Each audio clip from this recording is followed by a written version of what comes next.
welcome back to this I-24 News Evening Edition, and this is One-on-One. Joining me tonight is a very special guest, Ilan Cohen, Mr. Ilan Cohen, the man who was directly responsible for the carrying out Ariel Sharon's policies as head of the Prime Minister's office at the time. Under this role, Cohen was closely connected with the implementation of everything from the disengagement from Gaza in 2005 to investment and technology in Israel. Good evening. Thank you very much for coming to the studio. Thank you very much. You know, we don't want to, and we're not talking about Ariel Sharon in past tense. No way. Because Ariel Sharon is still fighting for his life, and he's still here with us. But I do want to talk about something else, because all the headlines around the world are talking about the man and the controversy. And with you, I want to talk about a little bit more about the man. Who was Ariel Sharon, the man? First of all, he was controversial, because a lot of great leaders were controversial, if I remember well. De Gaulle was controversial. I was a kid in France at that time. But he was, I would call him a unique man. This is maybe the word that comes to my head when you ask the question. He was unique in his leadership. I think that everyone who entered the room when he was present, from generals and head of states to the last soldier, understood immediately who was the guy, and the charisma was amazing. He was a guy, he is a man that can suddenly make you burst of laugh with the joke and the cynicism and the sharp way of saying things. And when it comes to the security of Israel, he becomes the most serious and pointed and maybe sometimes cruel guy, non-compromising at all. He is the guy that can get up when a lady comes to offer him tea, and he's the guy that someone's have an image of a monster or an orc, I mean the Sharon, the bulldozer. But at the same time, he was so soft when a lady came to the room. So yes, he is controversial, but very unique, I have to say. I had really the luck of working with such a guy. So, you know, like you said, controversial, like you said, controversial figure. And when it came to politics, he was so cruel, and he knew exactly what he wanted. And I will take you to the day that he decided to take the green light and to give the green light for the disengagement from the Gaza Strip. The father of the settlements is deciding to get out of the Gaza Strip. At that day, you sit next to him, and you hear him, "We're doing it." What do you tell him? We will do it. He gave us 12 months. And when people asked him, you know, why 12 months? Let's plan it for 3 years. He said, no, we'll do it in 12 months. By July, there will be no civilian or soldier in Gaza. That's what happened, by the way. In 5 days, Gaza was evacuated. And I cannot even start telling you how complex it was. But let's talk about the decision. And what happened to this guy who was, as you said, he was the father of the strategy of the 5 fingers of the occupation in Gaza and Samaria. I mean, he really believed in all his heart that this is the way that Israel would be more secure, bringing more people, changing the demography. So what happened? And my answer always is that only in politics we expect people to really stick to what they said 20 years ago. I mean, we expect from a strategist, and Sharon was a strategist. I mean, his battles are taught in every academy in the world. And what we really expect from a leader, from a political leader, from a general, is to read the map, to understand the conditions, to see that the wind has changed, to analyze the forces, and take decisions. And decisions are not the same. I mean, if you are sitting in the Prime Minister's chair and things has changed, there's an opportunity or there's a threat, you take a decision. And yes, I think that he sat on the Prime Minister office at the age of 70, more than 70 years old, with all his huge experience, took the responsibility, because the responsibility sitting on that chair is amazing. It was a responsibility. It was a great responsibility, but it was a slap in the face for all the settlers. I agree. You know what he said? What was the sentence that still is sticking in my head? We were sitting with all the heads of the settlers, in a room, closed room, only him, myself, and the 12, I think, people there. And they attacked him. They said, "You were our commander. You left us wounded on the hills." I mean, remember, he was a military commander. This was really a flesh in his heart. And then he answered like, he was like a sphinx. And he said, "You know, I also had this big dream of big Israel, but if we want to keep that dream, we have to understand that we have to compromise. And I've decided to compromise in order to keep what we can from that dream." And remember, this was the time of the roadmap. So I think he understood that if he really wants to secure Israel and to keep parts of this dream, parts of the populated area with a density in some area, he has to compromise on other things.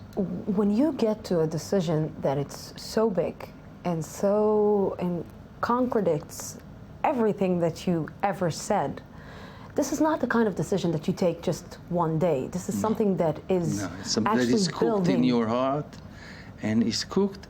But Sharon was, you know, there are two kinds of people. Those who always talk about what is needed and how they can save the world, but are not able to do anything. They are always right, by the way, the philosophers, I would call them. And those people who can really make the decision and change. I think that what happened to Sharon, and remember, he started talking about two states even before the disengagement. He surprised and shocked everybody. And I think it took him some years in the Prime Minister's office to really understand the complexity. And finally, at the end of 2003, he decided to make that move. It was not just a decision taken in one evening because he was angry or something. No way. I'm trying to think about, like you said, the men. And, you know, everybody, for example, when you speak about Ariel Sharon's in the Arab world, the first two words that you will hear is Sabra and Shatila. When you talk about another personality, another leader that did this shifting was Rabin. At the first Intifada, Rabin said, "Break their legs and hands." And at the end of the road, Rabin understood that peace is the solution. Rabin got a lot of big prestige in the Arab world, but it didn't seem that Sharon got the same one, the same prestige that Rabin got, although he maybe understood and got to the same conclusion that Rabin got. First of all, these are two great leaders that sat on the chair and decided to change. And this is really a comparison. But first, one word about Sabra and Shatila. I don't want to get too deep into that. But Sharon was never blamed for commanding, giving an order, direct responsibility on Sabra and Shatila. This is really a disinformation. Sharon was blamed for not making the precautions, and Did he talk with you about that, about the Khan committee? He didn't. He talked a few times about that. And what did he tell you? I don't want to repeat that. I mean, this was very intimate between us, but it hurts him a lot. He thought that this was really an injustice because he never gave an order. No one said, but not the Khan Commission even. The only thing they said that he had an indirect responsibility for not preventing, not putting the conditions to prevent that. It's not that he said to break any leg or any.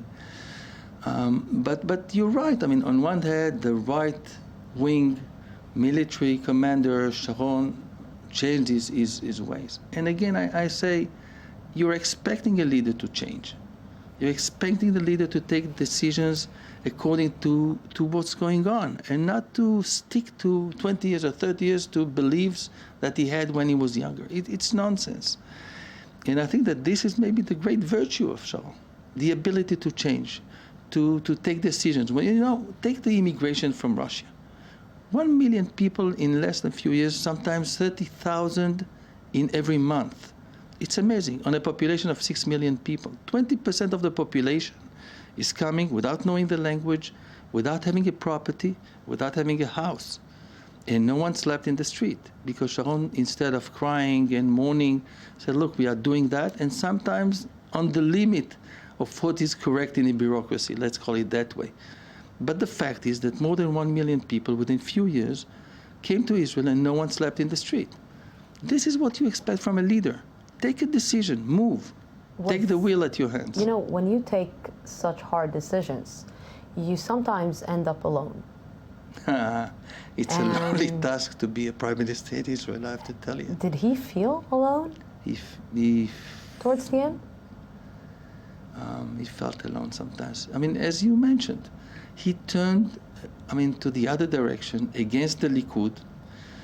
In few months, all the people that he pushed there, the people that were, his party, he broke the Likud and built Kadima, to remind you, with sometimes adversaries, not the people with opponents even from the other side. Yes. Did he, show you something? Did he tell you something? That I'm alone. I ended up alone. I'm taking decisions for the entire country. Like you said, I pushed them forward and I ended up alone. Sharon is not a person to complain or to share, these kind of things. He's a leader. So yes, we talked about the lonely task of being a prime minister. I was with him sometimes 20 hours a day. And we were planning the disengagement, and I was there in all the hard decisions that he made. But he was not the guy to mourn and say, look, it is difficult, I suffer, not even one time. He sat down in the same room with Yasser Arafat. And because he is not showing a lot of emotions, and he always used to have this poker face, what was his real feelings towards Yasser Arafat? He didn't like him at all. I don't think even that he respected him. Sometimes you respect an enemy. I don't know if Rabin respected Arafat, but they shook hands, and I don't think that Sharon had any respect really for Arafat as someone who can really give a word. By the way, remember, we started the disengagement when Arafat was alive. And one of the reasons we did it unilaterally, many people ask, why didn't you try to negotiate? Why not making it, with coordinated and with an agreement with the other side? My answer is that we estimated that Arafat was not able to compromise, to give up, for example, for the right of return. And then you have two options: to move and to do something, or freeze and wait until things are changed. And knowing Sharon, you know that the option was clear. And I don't think that he expected Arafat to come to a historic compromise. By the way, unlike maybe Rabin. But Sharon had distrust, I think. What do you think that today's leadership in Israel is not understanding about the peace process? I think that we have to move. I think that to decide to stay still is also a decision. That your destiny is not managed by you, is not led by you, but by the things that happen in the region. I think that Sharon always, many times people ask me, and this is an answer to you, what was the one word you would say that explains this leadership? Explain to us in one word why he was such a great leader, or he is such a great leader. And my answer is that Sharon always insists that the will is in his hand. Always. Look at the history in Yom Kippur War, when he decided to change. By the way, some people say not following the orders he got to stand and defend in the 6 Days War, in convincing Begin, and I don't know if many people know, he told me how he convinced even Begin to go and bomb the Osiris nuclear center. In 1982, in taking the Lebanon War, in the disengagement, in almost every step, he insisted that the will is in your hand. Sometimes he told me one sentence that I never forget. He said to me that it's better to be mistaken when you hold the wheel than to be on the right direction when someone else is holding the wheel and your destiny is not in your hand. He had another image of, those cows going into the corral and going to be slaughtered. And I think that this is the answer. Take the wheel, decide what you want to do. It's okay to make sometimes mistakes on the way, but we have to make decisions. This is maybe the message that I keep from. You were today in the morning in the hospital? I was, yes. How did it feel? How did I feel? How did you feel? Missing the team we had, and knowing, I know exactly what plans we had for the future years for Israel. Is I it know so because severe like we're hearing it is? I hope not. I mean, Sharon is fighting for his life. He's doing it for 8 years with a lot of success, I would say. I mean, imagine 8 years fighting like that. It's another demonstration of the Ilan strength. Cohen. Maybe one last word, if it's possible. We're on the roller already, but Okay. thank you very much for this conversation with us, and thank you, our viewers, for staying with us tonight. Tomorrow we will be here with the news flashes, and we'll be back on Sunday, at the same time, same place from the Jaffa Port. Have a great night.